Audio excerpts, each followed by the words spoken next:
আসসালামু আলাইকুম বন্ধুরা, welcome to my channel. I am everywhere. আজকে আমি আপনাদের একটা খুব সুন্দর গল্প বলবো, ইলিশ মাছ কাটার গল্প। আমার ভাগ্নে আমার বাসায় বেড়াতে এসেছে। বেড়াতে এসে তার আঙ্কেলের সাথে গঙ্গার ধারে দিয়ে গিয়ে ডায়মন্ডে থেকে অনেকগুলো মাছ কিনে নিয়ে এসছে। ইলিশ মাছ, চিংড়ি মাছ, রূপচাঁদা মাছ, তেলাপিয়া মাছ, সব মাছ। যখন এতগুলো মাছ ঘরে নিয়ে আসছে, আমি তো টেনশনে পড়ে গেলাম, কারণ রাতের বেলা নিয়ে আসছে যে এতগুলো মাছ আমি কি করে গুছাবো, ফ্রিজে রাখবো কি করে, আর কাটবোই বা কি করে। আর ইলিশ মাছ দুই রকমের নিয়ে আসছে, বড় ইলিশ, মাঝারি ইলিশ।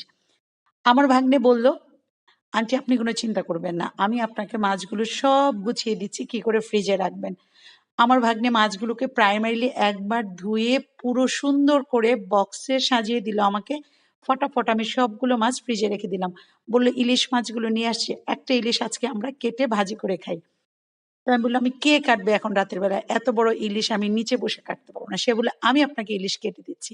সে সুন্দর করে ইলিশটার থেকে আঁচলাটা ছাড়িয়ে ইলিশ মাছটাকে সে নিজে বসে সুন্দর করে কাটলো এবং আমাকে ধুয়ে দিল ভাজা করার জন্য। মানে ওর এই যে আন্তরিকতা, এবং একটা ছেলে মানুষ হয়ে সে যে মানে এই কাজটা করবে, কোনো হেজিটেশন করেনি, এবং এত সুন্দরভাবে কাজটা ম্যানেজ করেছে, হেল্প করেছে। ও বুঝেছে যে আন্টি হেল্প মানে কষ্ট হচ্ছে, তাই আমি সেটা হেল্প করি। এরকম যদি প্রত্যেকটা ছেলে এইভাবে ট্রেন্ড হয়, তাহলে আফটার ম্যারিজ তাদের যে ওয়াইফ, তাদের কিন্তু বিন্দু মাত্র কোনো কষ্ট হবে না। এইটুকুন সাপোর্ট কিন্তু খুবই খুবই জরুরি প্রত্যেকটা মহিলার জীবনে।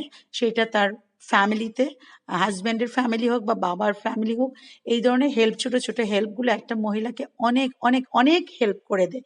তো আমি আপনাদের সবাইকে রিকোয়েস্ট করব, মাদেরকে, ছেলেদেরকে এরকম করে মানুষ করুন যে তারা যেন অন্যের প্রতি হেল্পফুল হয়, তার ওয়াইফের প্রতি, এবং যখন সে ফ্যামিলিতে আছে মাকেও যেন সে হেল্প করে। তো বন্ধুরা, আমি আশা করি আপনাদের এই ছোট্ট সুন্দর গল্পটা, ইলিশ মাছ কাটার গল্পটা আপনাদের ভালো লেগেছে। আর যদি ভালো লেগে থাকে, আমার চ্যানেলটা কিন্তু সাবস্ক্রাইব করতে ভুলবেন না, প্লিজ প্লিজ প্লিজ। আর এই দেখুন, মাছটাকে কিন্তু আমরা খুব সুন্দর করে ফ্রাই করে আমরা সবাই একসাথে মজা করে খেয়েছি, আর সবাই মিলে কাজ করার মধ্যে একটা আনন্দ আছে। Thank you so much.